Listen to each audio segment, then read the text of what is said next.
Hello and welcome to Japanese Craft Beer Reviews. Today we're going to have a special session. We're going to review 4 different beers from TDM1874 Brewery in Yokohama. And we are lucky enough to have the brewer of TDM1874 with us today, and that is George Juniper. Hello, George. Hello. Hiya. And I'm also here along with Mark and the man formerly known as Boozy Now as well. And we're going to hear a little bit about the brewery from George and also George's history with the brewery.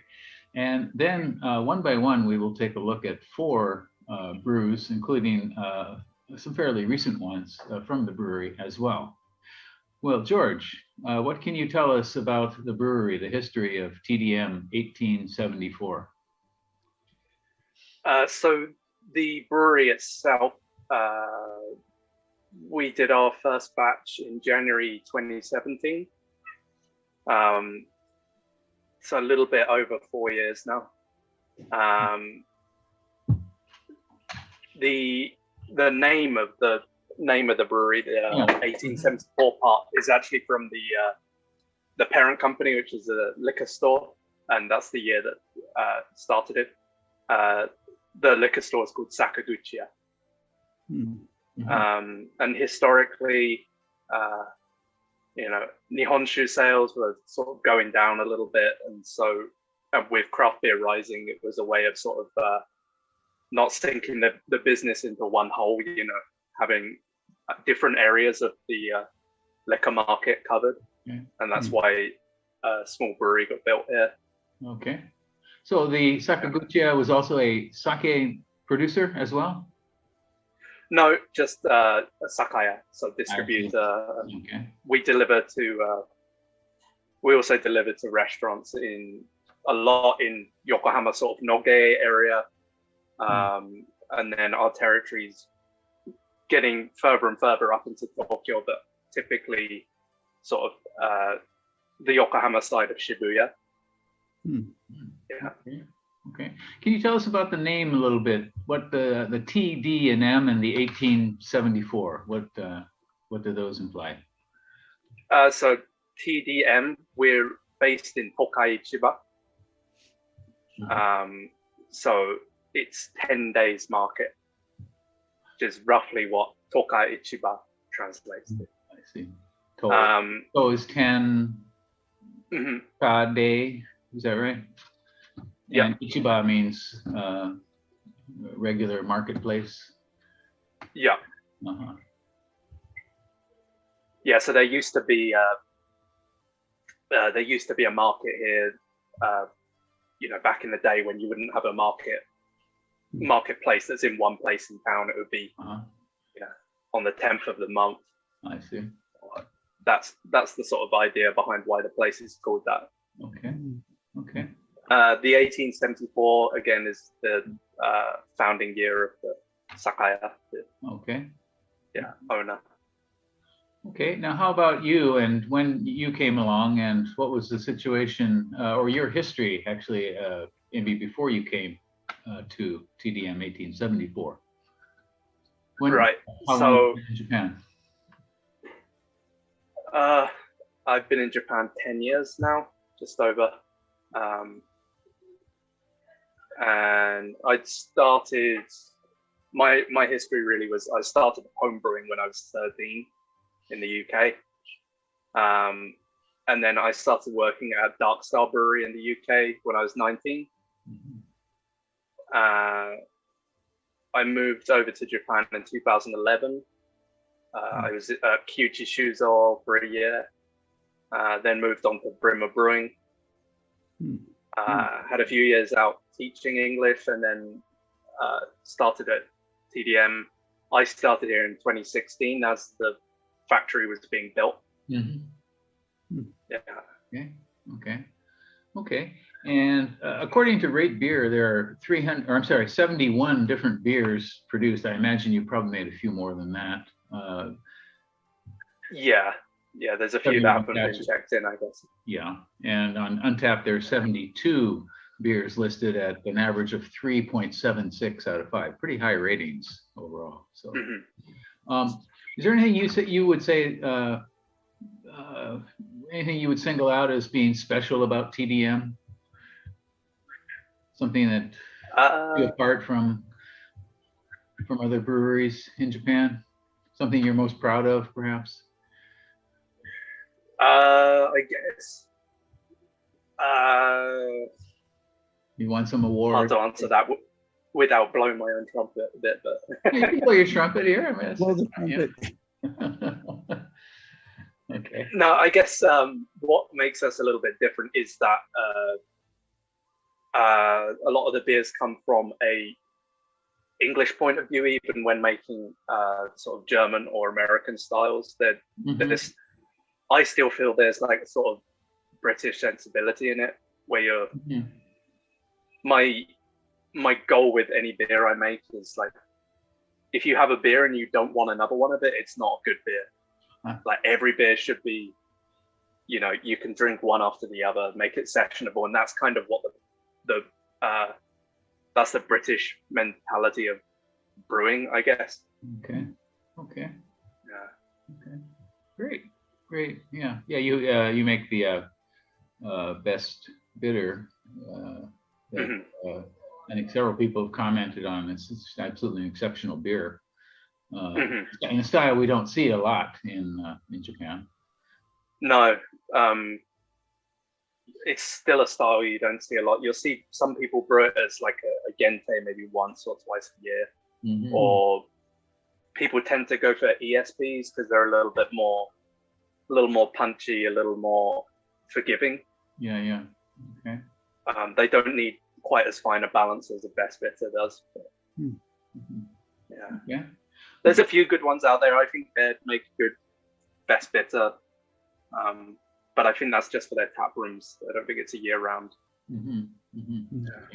And yours, of course, is a year round beer. Yeah. It's actually more popular than I thought it would be. I thought it would be just, you know, something that I make every now and then, but it's been really well received, luckily. Great. And Mark Allen, would you like to grill him in any way? I mean, anything you'd like to find out? Yeah, sure. Well, since you're on the best bitter, and I just had one after quite a long time. I haven't had your beers for a while, and just when you found out that you had your own online shop, I put in an order. So, when I tried it, the thing that stood out for me, and it reminded me when you came to Kyoto, is that the malt is really rich and flavorful without being excessively heavy, and that's something that is that the British. I mean, is this the British sensibility that you're talking about, or is that part of it? Yeah, it is part of it. Typically, like when I was younger as well, I was all about malty beers. You know, wasn't really into hoppy beer at all, to be honest. And that's changed as I've gotten older and been in Japan a little bit more. So back then, IPA was a thing in the UK, but it wasn't a thing like it is now, where it's, you know, it's taken over the market. It's everything's IPA. It used to be a little bit more, you know, craft beer was microbreweries. It was bitters and porters and stuff like that. So I've very much grown up to be focused on malt. So always trying to use the correct malt. And there's a tendency with American craft breweries that they'll use a very, very plain base malt and then use the malts to try and build up more flavor on these kind of beers, whereas that shouldn't be the way. It's use really flavorful base malt, which is what I do for British styles, and then you add a little bit of accent malts in.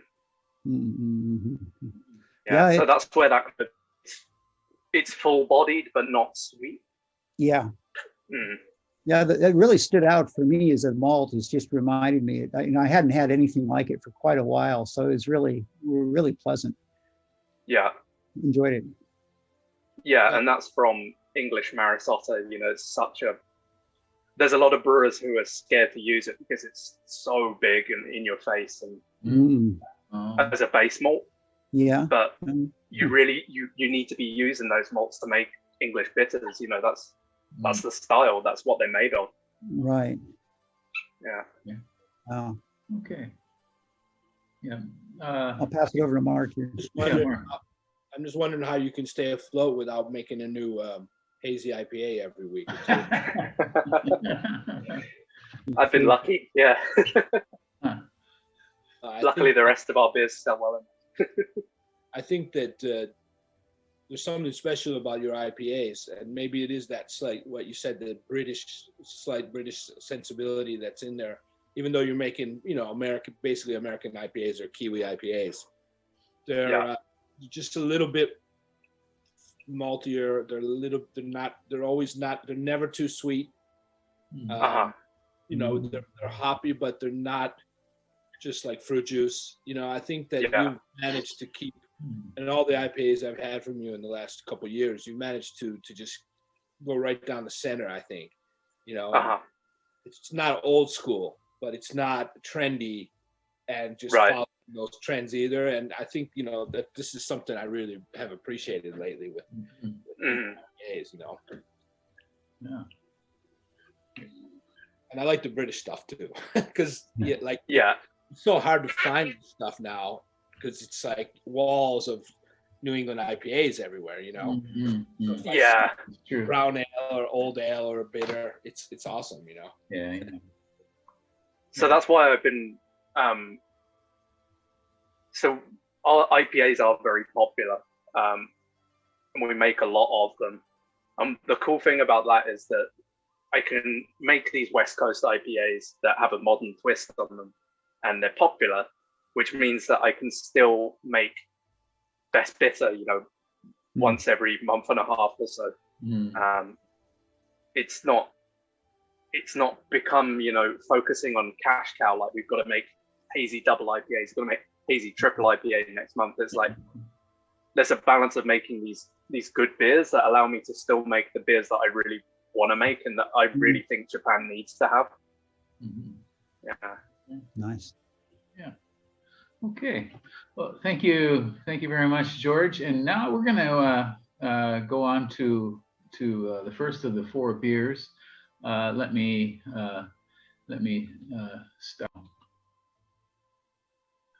All right, and now we're going to look at a beer from TDM 1874, and I'm going to let George introduce the beer to us. It is a Kölsch style. George? Yep. So this beer is called, my pronunciation is not amazing, but I believe it's Leitungwasser Kölsch. Leitungswasser means tap water in German. Tap water. Yeah. So it was a joke at a friend's expense. It started off as, but also meant to give the image of just refreshing, easy to drink. Okay. And you have a guitar on the label art and an 8-ball, sunglasses, dice. What's going on there? What's that about? So our designer Jay, he does a lot of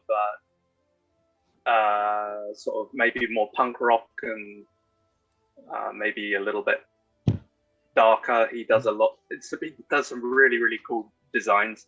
And we'd asked him to go for a kind of rockabilly-ish theme with this. Okay. Even though it's a German beer, but we didn't want to. There's a billion beer labels out there that try to look Bavarian or very Germanic with Gothic writing and whatnot, and we just wanted to avoid that with this. Obviously, Kölsch is not quite a restricted style, but I mean it is. It's meant to be just made in Köln. So we didn't want to try and pretend to be German with it, because it's not. Okay. Mark, you want to tell us a little bit about Kölsch style?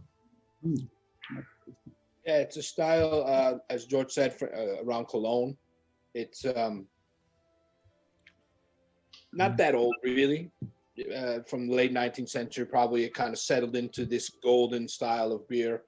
But they tend to make it using ale yeasts, but with cold fermentation and lagering. So it's somewhere on the edge between a golden ale and a typical German lager. It's, yeah, in Cologne, you drink it in 200 milliliter glasses. I don't have it with me here, but they just pop them down in front of you when you sit at the table. And as soon as you finish it, there's another one. And, you know, it's something you're supposed to be able to drink 10 or 20 of those glasses of during the evening and not get too drunk and not get too full. So it's a light, crisp beer. Yeah. Okay. This one is at 5% and I think 21 IBU. Is that right, George? 20. Sounds about right. Yeah. Yeah. Okay. Yeah. Yeah. So you say similar to a lager, but also made with ale yeast. You know? Yeah. I mean, it's pretty much the trying to create lager flavors, but you've got slightly less crisp. You've got slightly more round, more fruity tones from ale yeast. So the listing for hops here are Magnum and Hallertau Tradition. Yeah. Magnum is Magnum a British hop? I believe it's originally German, actually. German. And Hallertau would definitely be German. Yes, yeah. But these Magnum are grown in the US, just they have a little bit higher alpha acid content because of the weather. Okay. Hallertau Tradition is one of my all-time favorite hops. I absolutely love it, but I don't make a lot of beer styles that I can, you know, fit it into. It's a very Germanic tasting, herbal kind of spicy hop. Just not so many beer styles that I can use it in. So I always really look forward to making the Kölsch and getting those flavors going on. You only make it in the summer? Every summer? Is that how you've been doing this? Yeah. We'll do it a couple of times in the summer. I probably need to make another batch of it soon, actually. Yeah, I mean, it's just you could drink. I'd be happy drinking it in the winter too, but as far as summer beers go, it's perfect. But, yeah. It seems a little more full-featured to me than many Kölsches I've had in the past in Japan. I mean, the flavors are kind of popping out for sure. Yeah, I mean, Mark can probably tell you better, but you know, Kölsch is a style that is actually, it's way broader than people think it is. There's some very, very light Kölsches, and there's some that are quite, you know, sweet and full on. I wanted to make mine fairly hoppy.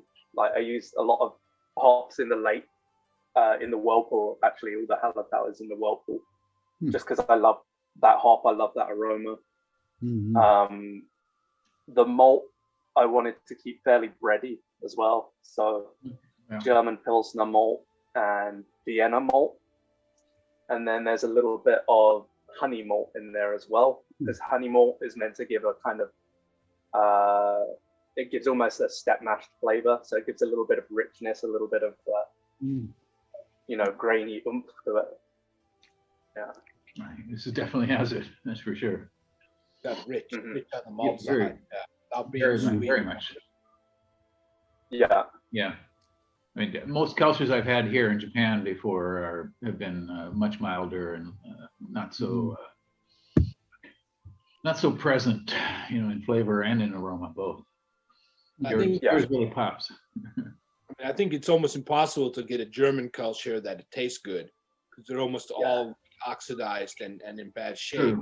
True. The Japanese, there's a handful that are really, I think, hitting authenticity or getting close to it, you know, and then there's a lot of that are just golden ales that really aren't anything new, you know.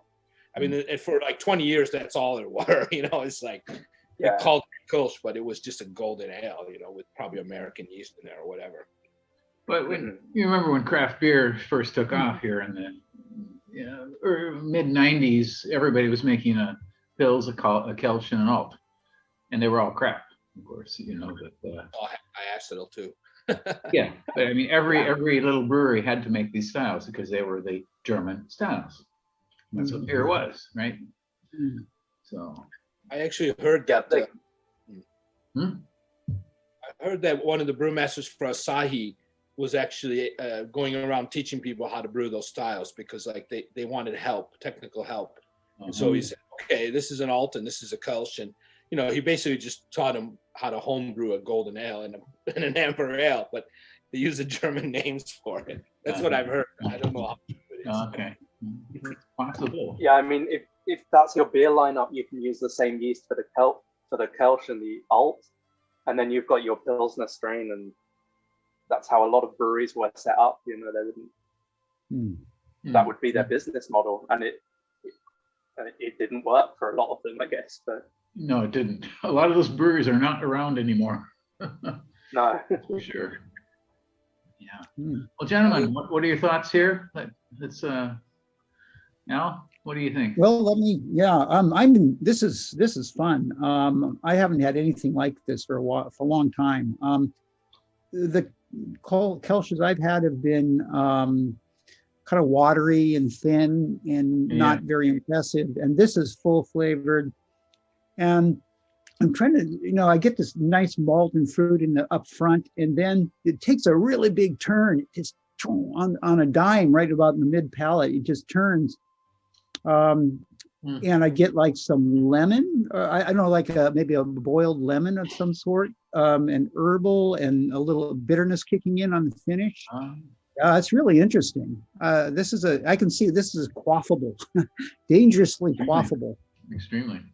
Yeah, that transition. I don't know anything about this style, so I just was curious, George, about how. Orange peel.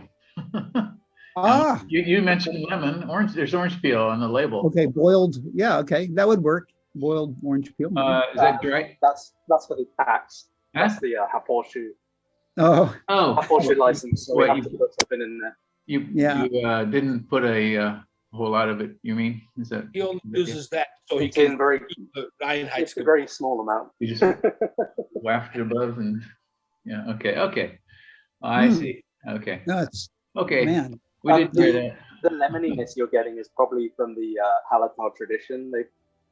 They're quite they're noble hop, but they're quite as far as German hops go, they're quite aggressive compared to like say your Mittelfrüh that you use in Pilsners and then like Hersbrucker as well. Like Hallertau tradition are a bit more funky, a bit more citrus. And I feel like this is the first time I've tasted Hallertau, and I know I've had a lot of it before in various brews, but it's never been this distinctive or outgoing. Right. Really good. Yeah. I can see why you like it. Yeah, absolutely. I mean, it's I've never had this. This is the first time I've had this too, and it really is quite impressive. I mean, I'm of the mind of a Kölsch as being very mild and just a simple table beer, but this really has much more character than I expected. Definitely. Uh-huh. I think it stands up well to the Japanese summer. It's kind of like taking the German thing, which is a little milder, a little more understated, and just making it a little more Genki to carry us through this hot, sweltering summer. That feeling I get with all that lemon and fruit. Which is already upon us this summer. Yeah. And I was wondering, is there a city? I get that. I mentioned this on the best bitter when we were talking earlier, but there's a bit of acidity on the end that kind of makes you, that kind of cleans your palate and makes you want to drink more. It gives that refreshing, like a white wine it tends to do. Just really refreshing. How do you get that character? How do you get that sort of the acidity? I mean, is that you dial that in early, or is it something you adjust later, or is it from, you know, where does it come from? It's all before fermentation. It's all during the kettle and the sparge.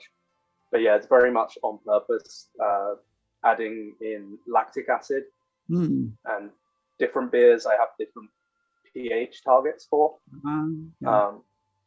And the goal of it is, like you say, it's meant to bring you in for another sip. It's like, so in wine terms, a wine that lacks acidity you call flabby. Yeah. Or what we would call cloying. Yeah. You know, it sits on the tongue and it's not very enticing to drink more of it. Whereas if you've got that slightly acidic finish, and you know, it's not so acidic that it's tart, but if you've got that little bit of just a clean palate, and it brings you in for another sip. It does. It certainly does. Yeah. It's nice. Yeah. Okay, I think we're going to wrap this one up and move on to another beer. Is that all right with you guys? Sure. Okay. All right. And thank you very much for those insightful comments. Really, this is a surprise to me, this beer. And I think we all said we definitely enjoyed this one. Okay, I'm going to stop the recording at this point here.